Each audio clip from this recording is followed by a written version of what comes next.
Oh shit! I fucked up now. Fuck. What happened? I didn't have your screen maximized. Now I have it maximized. Try one more time. Yeah, we don't have to sleep. I got a system overload. It's waiting to connect. We got it on the last one. I'm not hearing that. Oh yeah, it wants me to log in again. Shit. Listen to. That's not good. What? Son of a bitch. There, got it. It's coming through.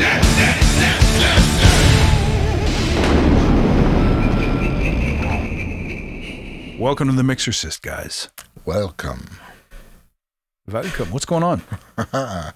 Not much, man. I've been still digging into that Lovecraft country. Good stuff. Yeah, I haven't watched it yet. Yeah. I got sidetracked with some other Netflix BS. No, Apple TV Plus. Oh yeah, what were you watching? It was with the guy who played Captain America in the Marvel things there. It's called Defending Jacob. Okay. Check it out. It's not a horror movie, but it's good. Oh, that's good. Good. Keeps you on your toes. Yeah, well, we'll check that one out. So, you know what people have been asking for, other than redemption in general? Yeah. Salvation. Money. Drugs. Yeah. Drugs, man. Is people want to, because we did the Empirical Labs Big Freak. Right. Some people are like, well, can you do Arousor too? And so when people come to you and they say, hey, can you show us how to use Arousor? It's like, pardon me? Mm-hmm. But I realize they're talking about the compressor. Yeah, they are. So it's an unfortunate name for a plugin, but it's a great plug. Like if you love the distressor, you're going to love this one. So for those who have never used it or maybe have questions about how it gets used, I thought we'd just do a little mix today. So let's pop up the screen here and let's hear, I've done this mix on the episode when we did Silica, but let's have a quick listen to it again. Just get a sense of the vibe. There's no EQ on this. There's no compression on this. Just a touch of reverb and delay for some space. All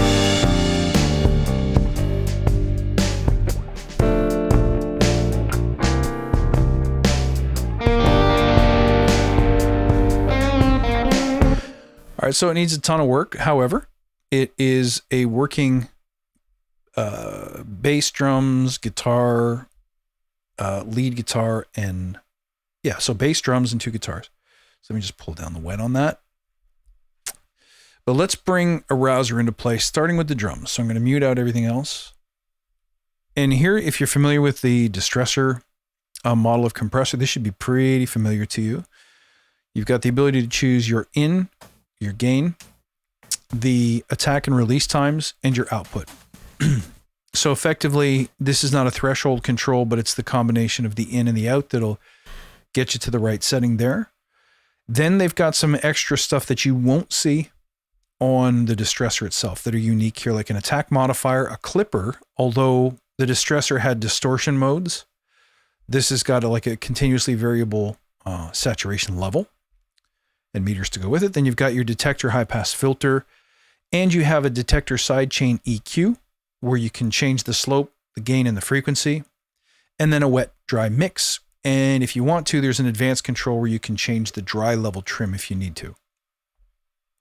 The help for it easily, if you just click on this little bottom corner piece here, there's just your rudimentary help stuff.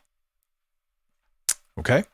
Now, it does require an iLock in order to do. So for those of you who are not iLock fans, unfortunately for now, this plugin wouldn't be available to you, but let's have a listen to it in action. If you're not familiar with the distressor, this sound, I think, sounds good on anything, but it can also be very aggressive and really change the tone. So let's hear it on drums first.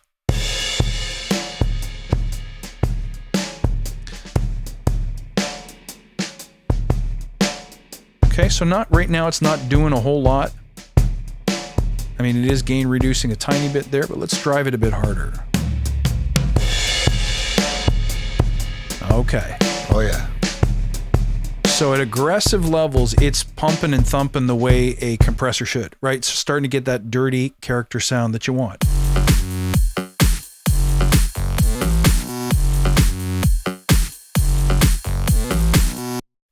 But let's start doing some fun stuff. Let's shave the transients off by bringing the attack down. So lower is faster, lower number is faster. And let's bring the release down for now. Let's just drop the output to gain match it a bit.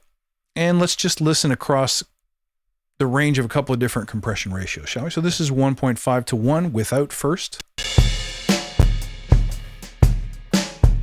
With.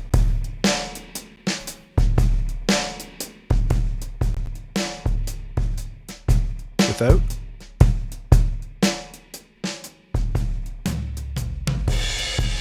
So at very low attack and release, I want you to listen to the snare and the bass drum and tell me if you hear a difference on the way they attack. You should hear the transient smear a little bit. Without. With.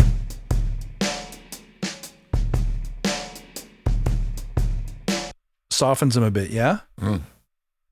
Let's try 8 to 1. Without. With.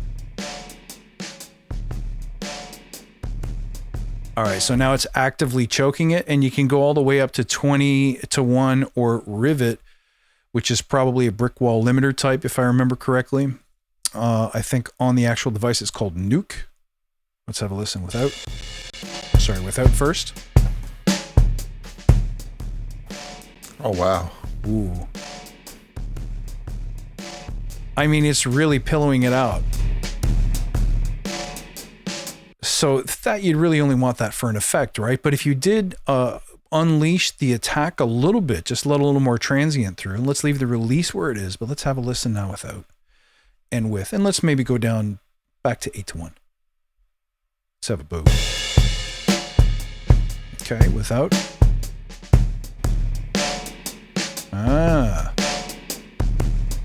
So now that compression level is bringing up some of the reverb that you're hearing, which is inherent. This is a stereo pair, like a mix down of a drum kit, and the reverb's built into it. So as you compress it, naturally that's going to come up, but so is the room tone a little bit, and yet it's not strangling the transients. So let's have a listen.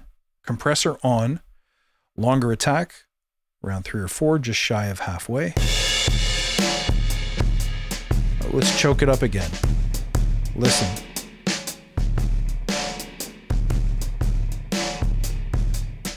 Release it a bit. Bit more.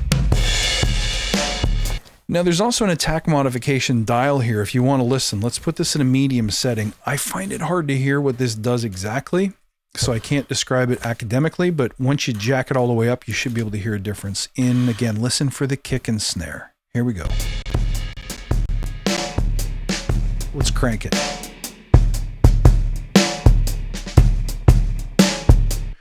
So what I hear is it's still squishing it, but it's letting more of the transients come through, and it's boosting, in this case, boosting their gain according to the input level. So it's nice in that, sort of like a longer attack would, it lets more of the transient through and creates more of a natural, breathable sound. Let's try it again. All the way down. That's affecting the transient. This is without. Kick it in. Snare has tons more sustain, so does the bass drum.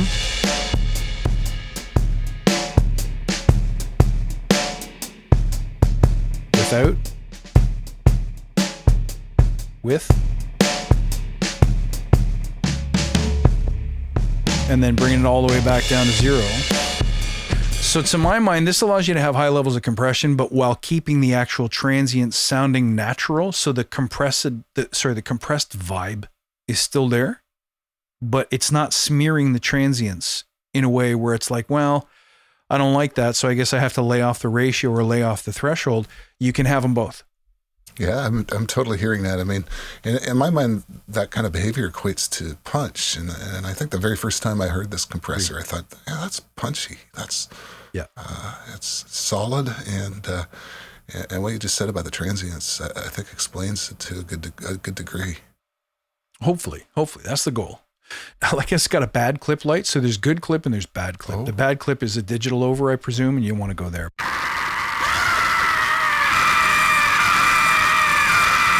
So let's just keep rolling with these settings. Let's open up the attack threshold. Let's keep it, maybe go 6 to 1, and let's just listen here without and then with. Without. All right, a bit more room tone there. Let's throw the saturation up.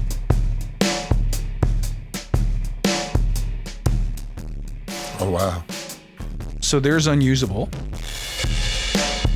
And a really great feature of this plug is that if you click the area, that whole segment mutes out. Oh, So if you don't want the clipper, you want to A/B it, you don't have to drop the level all the way down to 0. that is Does that make sense? cool. Yeah, so let's listen without. So the compressor's working. Listen for the clipping. In. Just a touch more grain. And in this case, I find it hard to hear almost until you go to extreme levels. But on a vocal, for example, it's far more noticeable even at moderate levels. Like they got the toasty setting, and I find that usually sounds super sweet.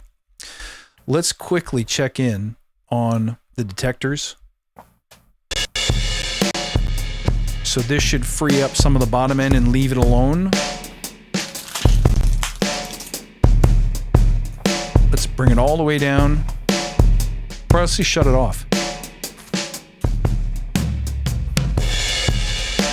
So here you're obviously going to listen for the bass drum. Listen to the compressor acting on it. And then when I bring the detector back in and it lets the bass go past, it's still compressing the rest of the drum kit, just not the very, very low end. So listen without, hear the drum, the bass drum compress. And now let's kick it in. Yeah.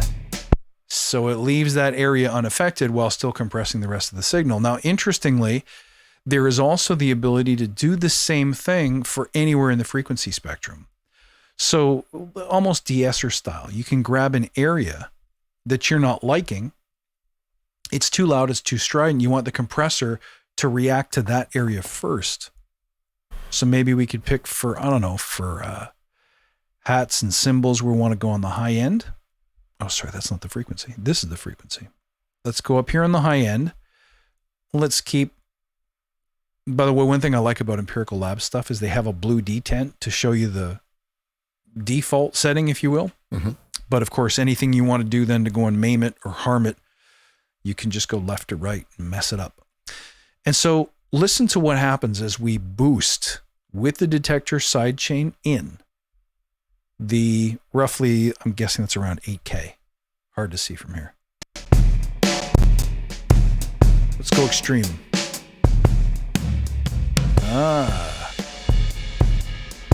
You hear that? Mm-hmm. Hear the difference? Now let's go to cut.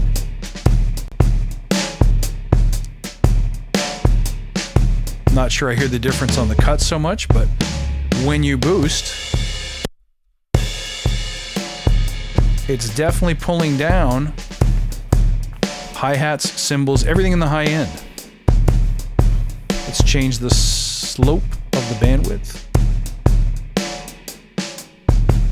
Without. Listen to the hi-hats and the stick. And with. So in a sense, much like a dynamic EQ, it just brings down that portion of the entire audio, in this case, the drum kit, by saying, I want you to focus on triggering as a compressor in the highest bands only. So for a vocal, you may want to go in the 6K area or the 2.5 to 3K area where a lot of male sibilance lives on a tube microphone, for example. Rather than pulling out a de-esser, you basically have a frequency dependent compressor. So if that's useful to you, great. If not, just bypass the whole thing. God, it's stellar. So let's listen to it in action. Sorry, Eric, you're going to say. I think that's a stellar feature. I still can't get over that. Just bypassing the sections just by clicking on it. I mean, why didn't anyone else think of that? I think it's a great idea. And another thing that, of course, we talked about in Big Freak is that if you want to type in a number, just type it in. Right? I think you hurt my head real bad. Let's listen in the context of the whole mix, though. Without.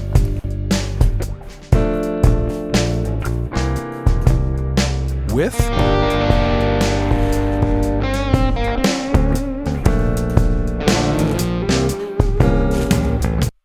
without. So here the kit's just not as punchy. Kick it in. And everything's got more slap and more sustain, and it just feels good and drum kit groovy, right? Let's bring those attacks down.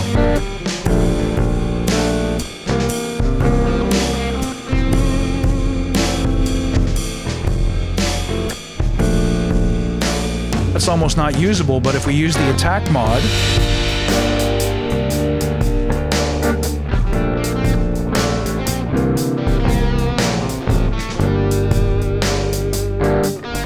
so that's almost getting into like DBX 160 territory where it's letting the attack through, but then clamping right down on it after that. And it also changed the behavior of the hi-hats too. I don't know if you heard that. Mm-hmm. Yeah. Have a listen. Okay, let's listen to hi-hats with no attack modification. With.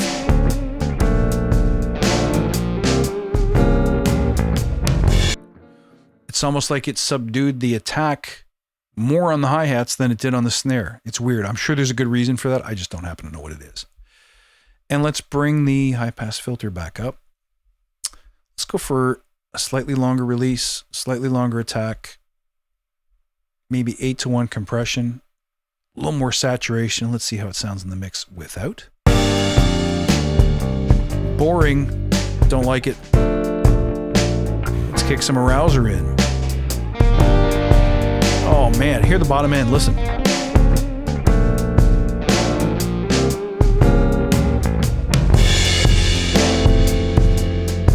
Now those cymbals are too pillowy for me, so we could easily, change the amount of input gain there to smooth those out. We could also try using the detector sidechain EQ to overall reduce the volume of the cymbals, but it's a great flexible tool.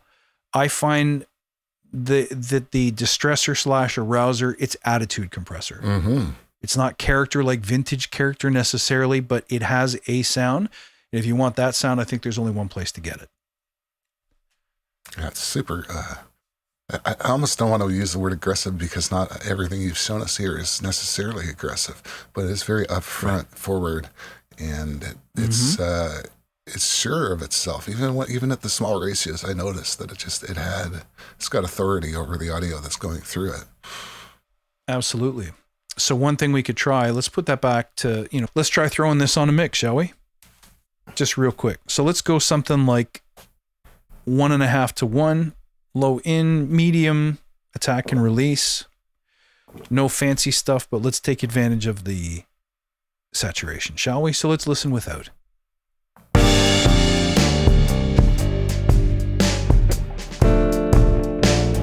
With.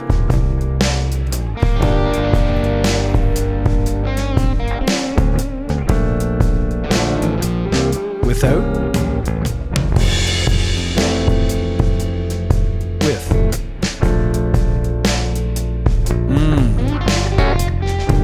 Just lowering the release time so that it doesn't hang on too long and create too much pudding really changed I felt like the punchiness of the mix. Have another listen without and then with.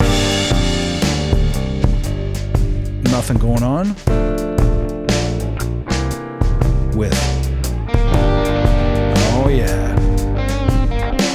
Just puts a smile on your face. Everything you want in front, like the snare attack, just comes back to life. And I think that's where this compressor really shines. 6 to 12 minutes. I love it. Okay, it's got a sound of its own, and it has. Totally. When you change the attack modifier at that one part, it's going back a few minutes. It totally, to my ears, it changed the character of the snare. All of a sudden, this snap came out. It just seemed brighter, and like you were saying, the hats came up too at that point. The distortion is amazing. Of course, you could put it up to too much. Remember, we were comparing this. The Clipper circuit in this to the one in Big Freak, and you were saying that you liked this one quite a bit better. I don't know, has that changed at all since? Or?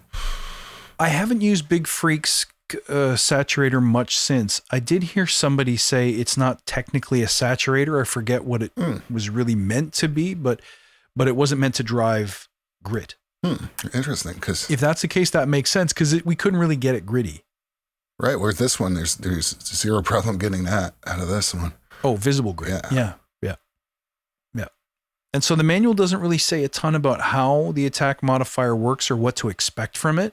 It says it's kind of weird, kind of unpredictable. You're just going to have to try it, and changing another knob somewhere else may totally change how the attack mod works. So it really is a try it and see. Move it to the right, move it to the left. If you like it better, great, leave it. If not, put it back where you found it. That's it, man. Twist some knobs. If it sounds good, it is good. Twist some knobs, tweak some knobs. You got it. You got it. But anyway, that's my bit. So I hope for those of you who are asking to see the Arousor in action, first of all, I hope this is what you meant. Because anything else, I'm sorry, I don't do it. But I hope you learned a couple things. And if you're not familiar with the sound of Empirical Labs compressors, this is a good intro for you. Pick up this plug. Especially it's been on sale, and in the big holidays, it comes on sale again. It's worth it.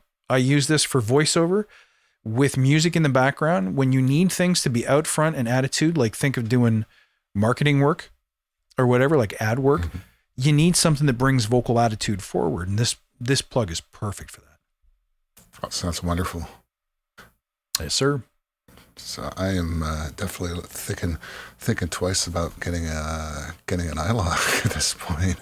Well, it's I one of get those jealous, things right? There's still very few plugins that totally require that. Dongle. They call it dongle envy, Eric. It is dongle envy. It's just another one of those things that doesn't mean like what it sounded mean, but it sounds like what it means. Wait. Yeah. All right, guys. Hope you found this helpful. Check us out on the Instagram, on the Twitter at the Mixorcist. Or you can email us at info@mixorcist.com. If you want any of my presets for Arousor, for voiceover work, vocal chain stuff, let me know. And otherwise, thanks for tuning in. Thanks for your comments, and we'll see you next time.